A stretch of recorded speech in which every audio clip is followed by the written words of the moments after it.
Wonder of the Wasteland by Zane Grey, Chapter 15, Part 3.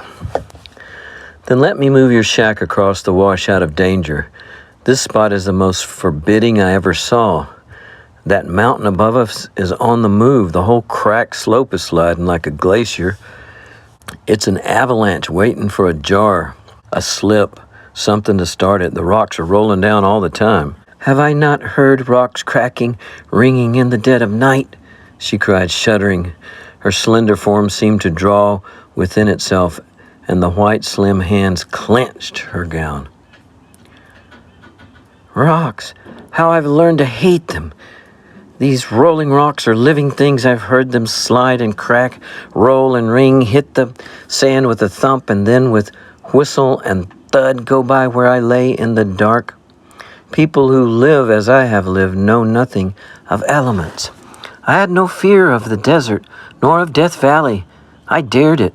I laughed to scorn the idea that any barren wild valley, any maelstrom of the sea, any Sodom of a city could be worse than the chaos of my soul. But I didn't know. I am human. I am woman. A woman is meant to bear children, nothing else. I learned that. I was afraid of the dark, that such fear had been born in me. These rolling rocks got on my nerves.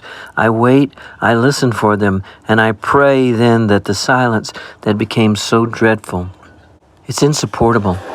Worse than all is the loneliness. Oh, this God-forsaken lonely Death Valley, it will drive me mad. As Adam had anticipated, no matter what strength of will, what sense of secrecy bound this woman's lips, she had been a victim to the sound of her own voice, which, liberated by his sympathy, had spoken and a word, as it were, had led to a full, deep, passionate utterance. True, all too terribly true, replied Adam. And for a woman, for you, these feelings will grow more intense. I beg of you, at least let me move your camp back out of danger. No, not a single foot, she blazed as if confronted with something beyond his words. After that, she hid her face in her hands. A long silence ensued. Adam, watching her, saw when the tremble and the heave of her breast subsided. At length she looked up again, apparently composed. Perhaps I talked more than I should have, but no matter, it was necessary to tell you something, for you came here to help an unknown woman. Not to anyone else have I breathed the word of the true state of my feelings. My husband watches me like a hawk, but not yet does he know my fears. I'll thank you when you speak to him if you stay here so long, not to tell him anything I've said. Miss Veery, I'll stay as long as you are here, said Adam simply. The simplicity of his speech, coupled with the tremendous suggestion in the fact of his physical presence, his strength and knowledge to serve her despite her bitter repudiation, seemed again to knock at the heart of her femininity. In the beginning of human life on the earth and through its primal development, there was always a man to protect a woman, but subtly and inevitably, there had been in Adam's words an intimation that Magdalene Veery stood absolutely alone. More, for with spirit, if not with body, she was fighting Death Valley, and also some terrible relation her husband bore to her. Sir, you would stay here on a possible chance of serving me? She whispered. Yes, replied Adam. Veery will not like that. I'm not sure, but I suspect I'll not make any difference to me what he likes. If you are kind to me, he will drive you away, she went on with agitation. Well, as he's your husband, he may prevent me from being kind, but he can't drive me away. But suppose I ask you to go? Well, if that's the greatest kindness I can do you, then, well, I'll go. But do you ask me? I don't know. I may be forced to, not by him, but by my pride, she said desperately. Oh, I'm unstrung. I don't know what to say. After all, just the sound of a kind voice makes me a coward. Oh God, if people in the world only knew the value of kindness. I never did know. This desert of horrors teaches the truth of life. Once I had the world at my feet. Now I break and bow at the sympathy of a stranger. Never mind your pride, said Adam in his slow, cool way. I understand. I have a good deal of a woman in me. Whatever brought you to Death Valley, whatever nails you here, it's nothing to me. Even if I learn it, what need that be to you? If you don't want me to stay to work for you, watch over your husband, why let me stay for my own sake. She rose and faced him with soul-searching eyes. She could not escape her nature. Emotion governed her. Sir, you speak nobly, she replied with lips that trembled. But I don't understand you. Stay here where I am for your sake. Explain, please. Well, I have my burden. Once it was even more terrible than yours. Through that, I can feel as you now feel. I have lived the loneliness, the insupportable loneliness of the desert, the silence, the heat, the hell. But my burden still weighs on my soul. If I might somehow help your husband who is going wrong, blindly following some road of passion, change him or stop him, why, that would ease my burden. If I might save you weariness or physical pain or hunger or thirst or terror, it would be doing more for myself than for you. We're in Death Valley, and you refuse to leave. We are right here, 200 feet below sea level. When the furnace heat comes, when the blasting midnight wind comes, it means either madness or death. Stay, Sir Knight, she said with a hollow, ringing gaiety. Who shall say that chivalry is dead? Stay and know this, I fear no man. I scorn death, but the woman of me. I hate dirt and venom.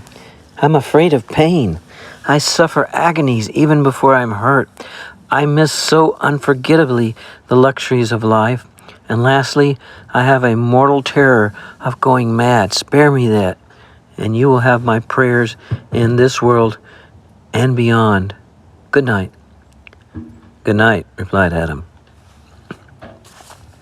She left him to the deepening gloom in the dying campfire. Adam soon grew conscious of extreme fatigue in mind and body. Spreading his blankets on the sands, he stretched his weary, aching body without even an upward glance at the stars and fell asleep. Daylight again, as if by the opening of eyelids. The rose color was vying with the blue of the sky, and the noble gold crown the line of the eastern range, which Adam could see through the V-shaped split that opened into the valley. He pulled on his boots and gave his face an unusual and detrimental luxury in the desert. Water was bad for exposed flesh in arid country. The usual spring and buoyancy of his physical being was lacking this day. Such overstrain as yesterday's would require time to be remedied, so he moved slowly and with caution. First, Adam went to the spring. He found a bubbling gush of velvet-looking water pouring out of a hole and running a few rods to sink into the sand. The color of it seemed inviting, so clear and soft and somehow rich. The music of its murmur, too, was melodious. Adam was a connoisseur of waters. What desert wanderer of years was not? Before he tasted this water, despite its promise, he knew it was not good. Yet, it did not have exactly an unpleasant taste. Dismukes had said this water was all right, yet he seldom stayed long enough in one locality to learn the ill effects of water. And Adam knew he too could live on this water, but he was thinking of the delicate woman lost here in Death Valley with an idiot or a knave of a husband. The spring was located some 200 yards or more from the shack, and just out of line of the rock-strewn slope. Spreading like a fan, this weathered slant of stones extended its long curved length in the opposite direction. Adam decided to pitch his permanent camp, or at least sleeping place, here on the grass. He erected a brush and canvas shelter to make shade and deposited his effects under it.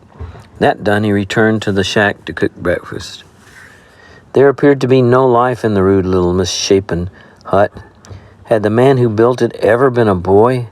There were men so utterly helpless and useless out in the wilds where existence depended upon labor of hands that they seemed foreign to the descendants of Americans.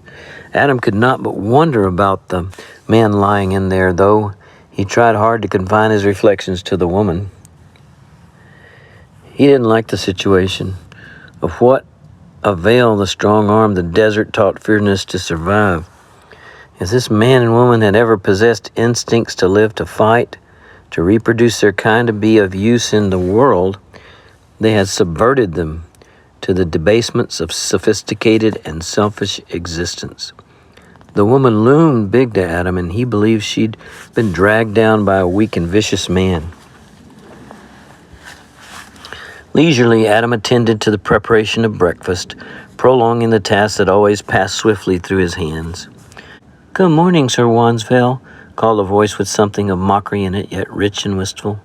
A low-pitched contralto voice full of music and pathos. It stirred Adam's blood so sluggish this morning. It seemed to carry an echo from his distant past. Turning, he saw the woman clad in gray with girdle of cord twisted around her slender waist. Soft and clean and fleecy, that gray garment, so out of place there, so utterly incongruous against the background of crude shack and wild slope. Somehow it fitted her voice as it did her fragile shape, somehow set her infinitely apart from the women Adam had met in his desert wanderings. She came from the great world outside, a delicate spark from the solid flint of class, a thoroughbred whom years before the desert might have saved. "Good morning, Mrs. Veery," returned Adam. "How are you? And did your husband awake?" "I slept better than for a long time," she replied, "and I think I know why." "Yes, Veery came to. He's conscious and asked for water, but he's weak, strange. I'd like you to look at him presently." "Yes, I will." "And how are you after your tremendous exertions of yesterday?" she inquired. Not so spry, but I'll be myself in a day or so. I believe the air down in the valley affected me a little. My lungs are sore. I think it'd be more comfortable for you if we had breakfast in your kitchen. The sun is hot." "Indeed, yes. So you mean to do this camp work for me in spite of?" "Yes, I always oppose women," he said, "and that is about once every 2 or 3 years. You see, women are scarce on the desert." "Last night I was upset. I'm sorry that I was ungracious. I thank you, and I am only too glad to accept your kind service," she said earnestly. End of chapter 15, part 3.